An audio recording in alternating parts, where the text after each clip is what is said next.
সামাজিক যোগাযোগ মাধ্যমের কারণে বাংলা কি তার স্বকীয়তা হারাচ্ছে? ভুল বানান, ভুল উচ্চারণ কিংবা কোনো জ্যোতিচিহ্নের ব্যবহার ছাড়া নতুন ধরনের বাংলা লেখার যে চল দেখা যাচ্ছে সামাজিক যোগাযোগ মাধ্যমে, এটি আসলে বাংলার টিকে থাকার জন্য কতটা ক্ষতিকর? বিশেষজ্ঞরা বলছেন এ নিয়ে উদ্বেগের কিছু নেই, কারণ ভাষা গতিশীল। যুগে যুগে মানুষের মুখে মুখেই নতুন রূপ পেয়েছে ভাষা। কেউ যেমন তা থামাতে পারেনি, তেমনি গতি স্রোত হারিয়ে গেছে আরোপিত অনেক কিছুই। আরও জানাচ্ছেন শাহনাজ শারমিন। সামাজিক যোগাযোগ মাধ্যমে আজকাল বাংলার বহু রকম ব্যবহার দেখা যায়, যেমন অন্তস্থ ও রস্যই। এই দুটি বাংলা বর্ণ ভুল ব্যবহারে জর্জরিত। সামাজিক যোগাযোগ মাধ্যমে লেখা বাংলায় জ্যোতিচিহ্নের ব্যবহারও প্রায় হারিয়ে গেছে। সহজ বাংলা শব্দের জায়গা নিচ্ছে সংক্ষিপ্ত ইংরেজি শব্দ, যেমন ভাইকে ব্রো, বোনকে সিস, ফ্যামিলিকে ফ্যাম। এমন বহু রকম প্রবণতার মুখোমুখি হচ্ছে বাংলা। এটি কি ভাষার গতিপ্রবাহে যুক্ত হওয়া নিত্য নতুন অনুষঙ্গ নাকি বিকৃতি? কি বলছেন বিশেষজ্ঞরা? সামাজিক যোগাযোগ মাধ্যমে কথ্য ভাষার একটি প্রতিফলন ঘটে। আরেকটি ব্যাপার হলো শব্দ সংক্ষেপের একটি প্রয়োজনীয়তা তাদের কাছে হয়তো গুরুত্বপূর্ণ হয়ে ওঠে। যেমন হয়তো ব্রাদারকে যে ব্রো বলছে, এটা কিন্তু বহু আগে থেকেই চালু হয়ে আসে, বা ফ্যামিলিকে ফ্যাম বলছে।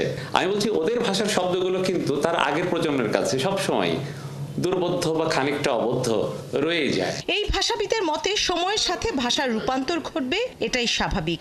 শত বছর আগে আমাদের মুখের ভাষা আর প্রযুক্তি নির্ভর এ যুগের ভাষা নিশ্চয়ই এক হবে না।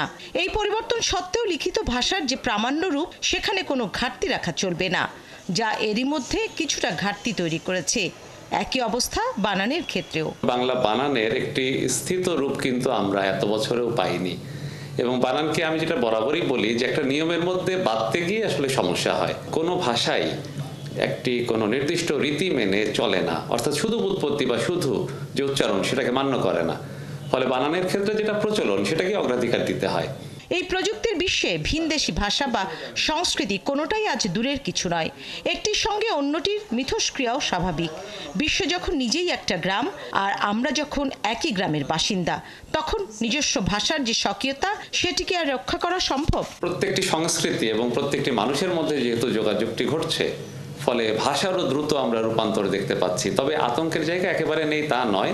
ভাষার অর্থনীতির ব্যাপারটি খুব গুরুত্বপূর্ণ। আমাদের অর্থনীতি যখন এগিয়ে যাবে এবং যখন বাণিজ্যিক যোগাযোগটা আরো বাড়বে, আমাদের পরিকল্পনার মধ্যে যদি আমরা এই ভাষাকে আরো বেশি বিস্তৃত করতে পারি, আমাদের ব্যবহারে বাড়াতে পারি, তাহলে আসলে এই ভাষার মর্যাদা সেটা আসলে রক্ষা করা সম্ভব। বাণিজ্যিক যোগাযোগ আর পরিকল্পনায় যখন ভাষার বিস্তৃতি বাড়বে, তখন এর মর্যাদাও বাড়বে, বলছেন এই বিশেষজ্ঞ। শাহনাজ শারমিন, ৭১, ঢাকা।